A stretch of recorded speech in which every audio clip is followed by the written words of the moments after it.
Ang arsenal ng Ukraine ay nadagdagan at naging mas epektibo dahil sa pagpapakilala ng isang kakaiba ngunit kapanapanabik na bagong sandata. Sandata ito na umaabot sa taas ng stratosphere bago tumama sa kalaban. Madali rin itong makaiwas sa mga jammer at electronic warfare systems. Malaki ang potensyal nitong sirain agad ang depensa sa himpapawid ng Russia, kaya mas lantad sa pag-atake ang mga tropa, kagamitan at infrastruktura ng Kremlin. Kilalanin ang DART, ang missile na nagdadala ng isang ideyang ilang dekada na sa ika-21 siglo at maaring maging napakahalagang dagdag sa koleksyon ng mga sandata ng Ukraine.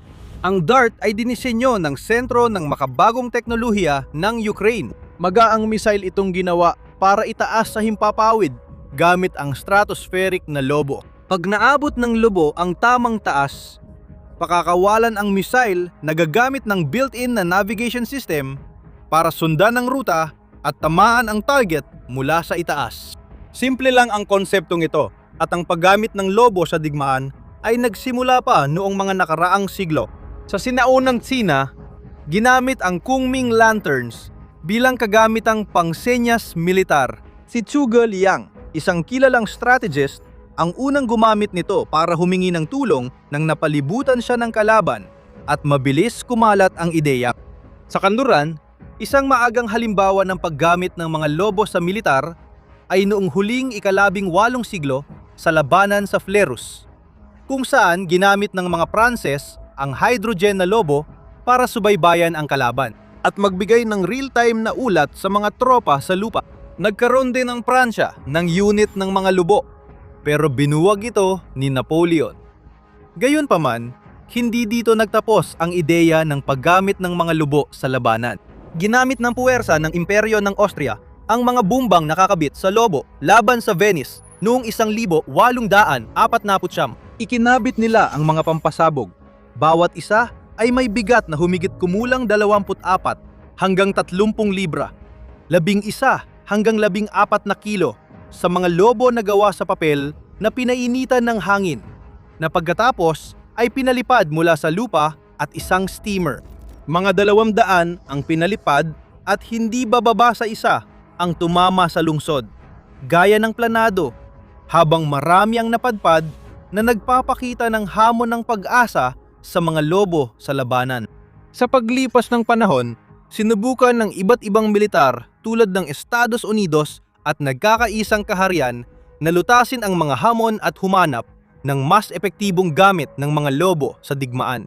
Nung unang digmaang pandigdig, malawak ang gamit ng mga lobo sa pagmamanman.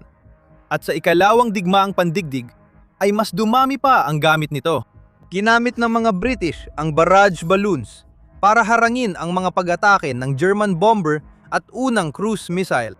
Nagpatakbo rin sila ng isang buong operasyong militar, ang Operation Outward, gamit ang mga lubo.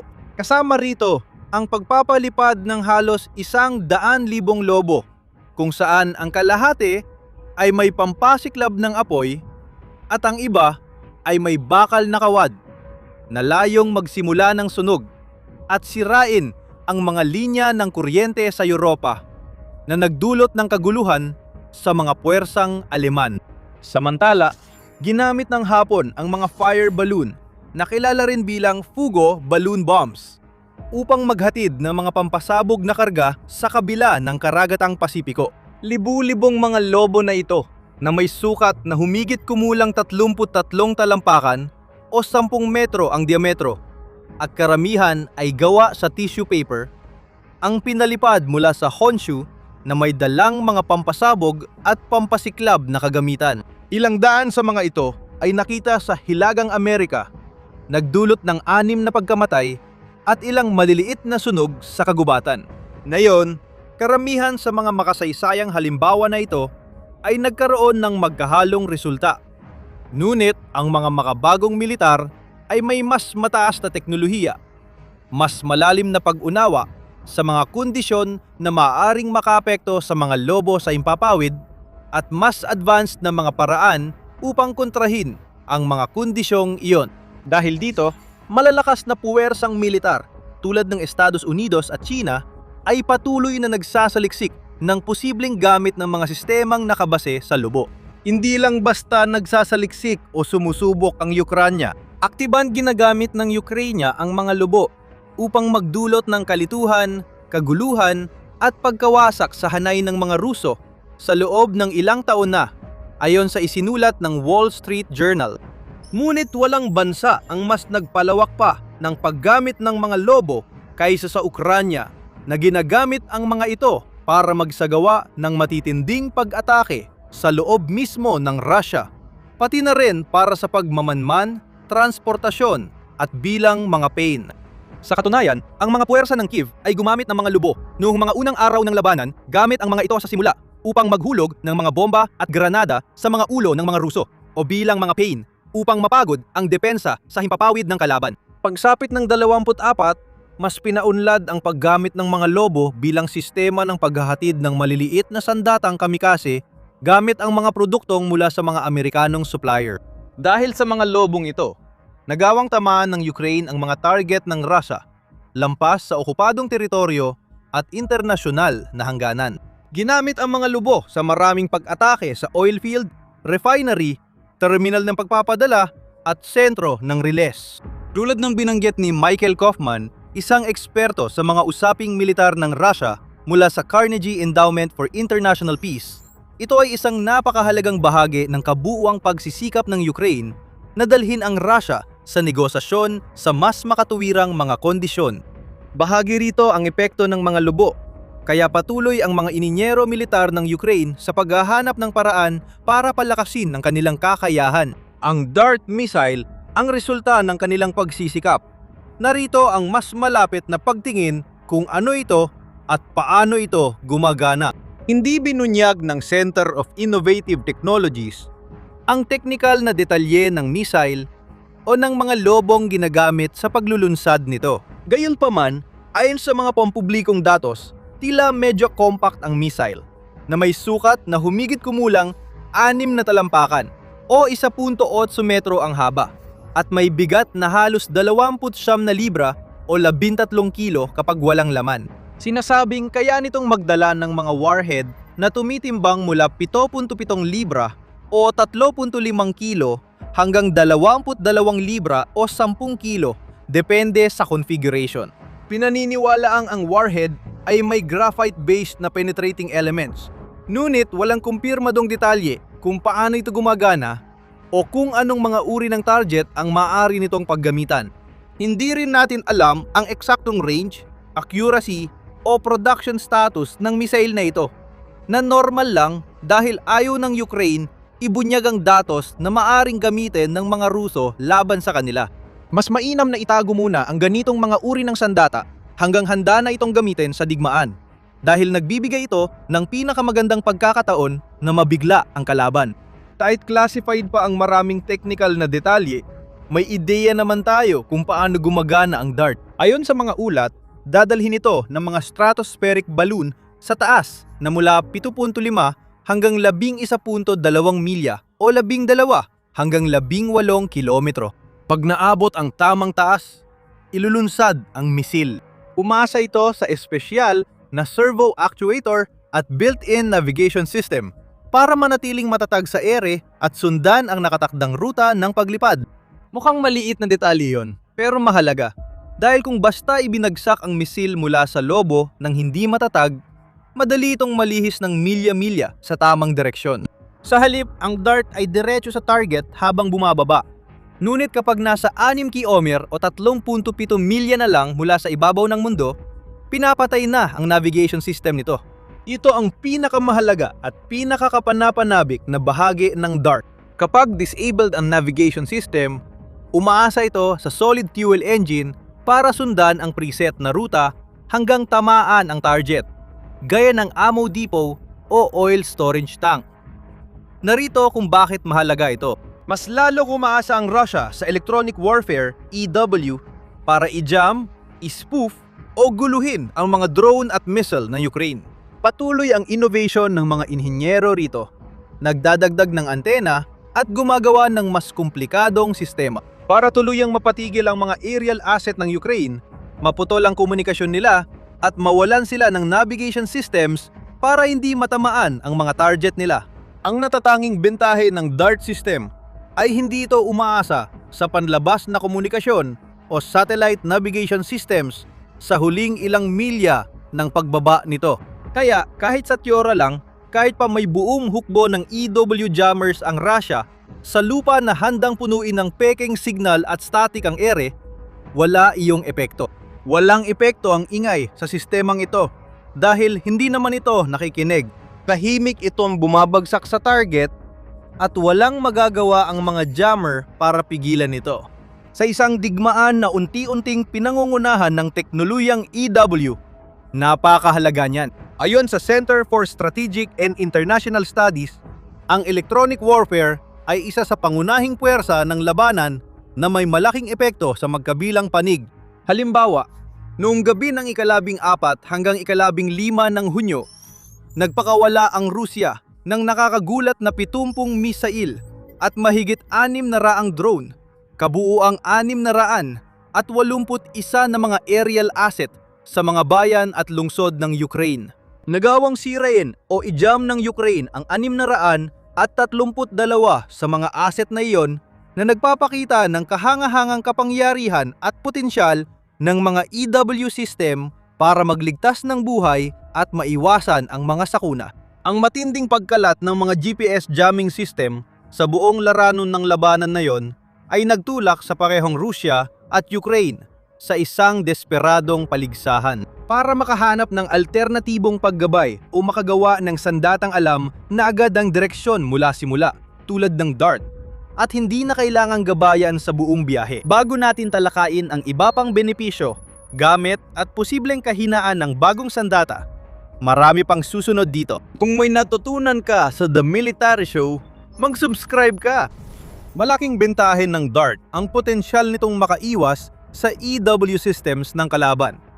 Pero hindi lang ito ang lakas nito. Malaking benepisyo ng sistemang ito ay dinhalin nilulunsad ito mula sa lobo, kaya pwede itong gamitin halos kahit saan. Kasama rito ang mga lokasyon sa frontline at malalim sa loob ng teritoryo mismo ng Ukraine.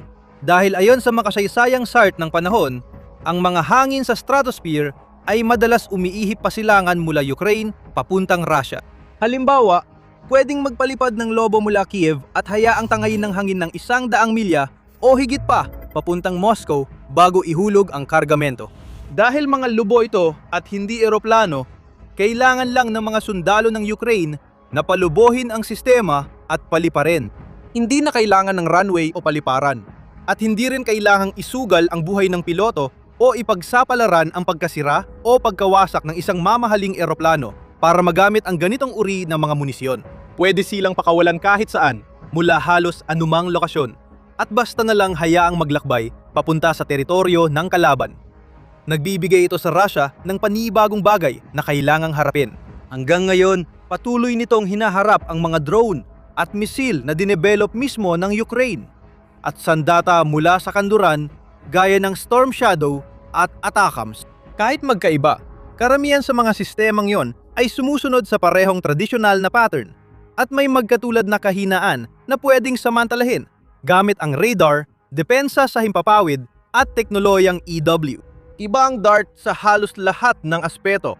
Lumilipad ito sa mas matataas na altitude kaysa sa karaniwang drone at mabilis na tumutungo sa mga target nito nang hindi umaasa sa parehong uri ng mga teknolohiya ng nabigasyon gaya ng karaniwang missile. Nagiging problema ito sa Russia dahil wala pang napatunayang paraan ng Kremlin para kontrahin ang ganitong sistema. Ang magagawa lang ay umasa na kayang makita at mapigilan ng air defense system tulad ng S-300 at S-400 ang mga misail bago tumama. Sa mga nagdaang taon, may ebidensyang nagpapakitang hindi maaasahan ang ganitong mga sistema. 12 ng mga ito ang napinsala at nawasak ng Ukraine.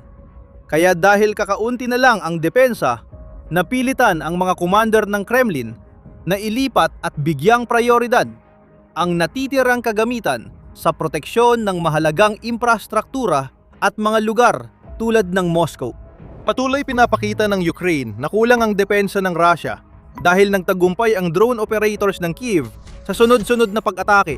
kahit sa pinakamalaki at pinakamahigpit na binabantayang mga lungsod gaya ng Moscow at St. Petersburg.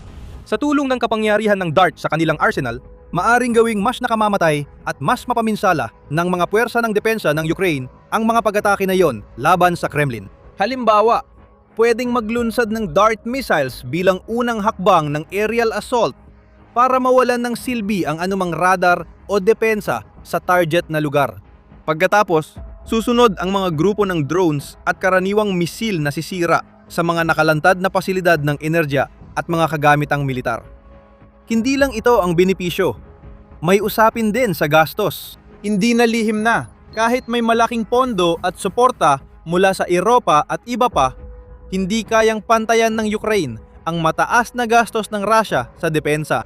Hindi rin nito matutumbasan ang kalaban sa laki ng imbakan ng bala, dami ng tao, o kapasidad sa paggawa ng gamit militar.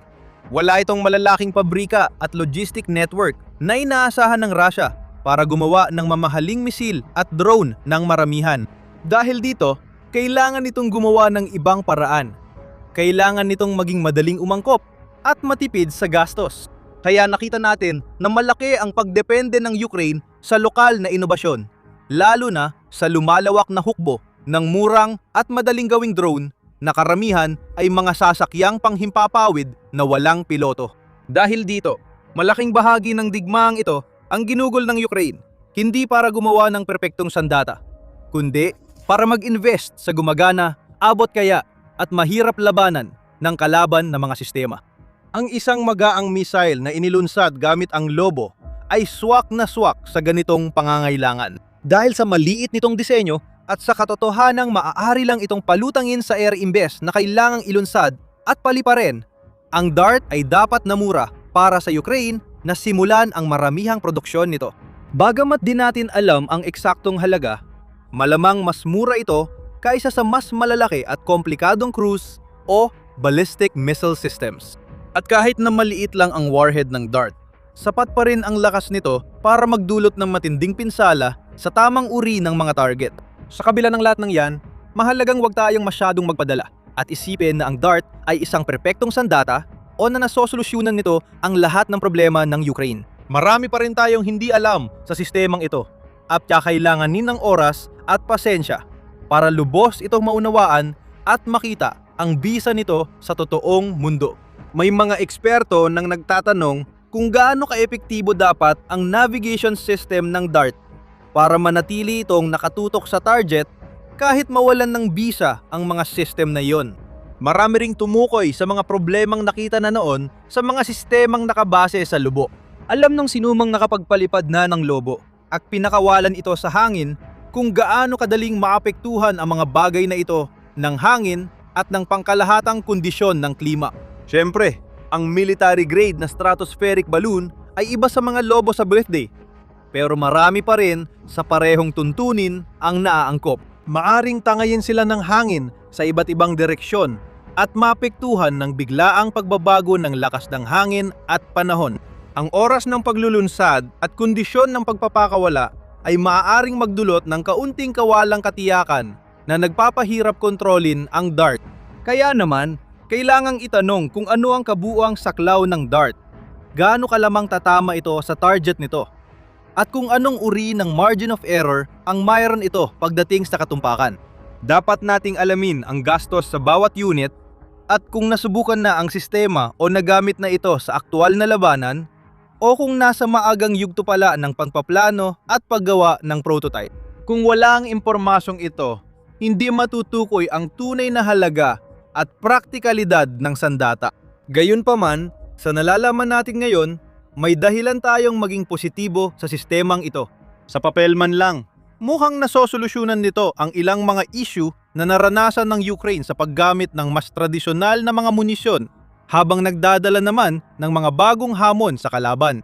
Kakaibang panuko lang ito at kung magtagumpay, pwedeng magbukas ng oportunidad para sa mas maraming sistemang idinisenyo laban sa EW technologies sa pamamagitan ng pag-disable ng sariling navigation systems habang papalapit sa target.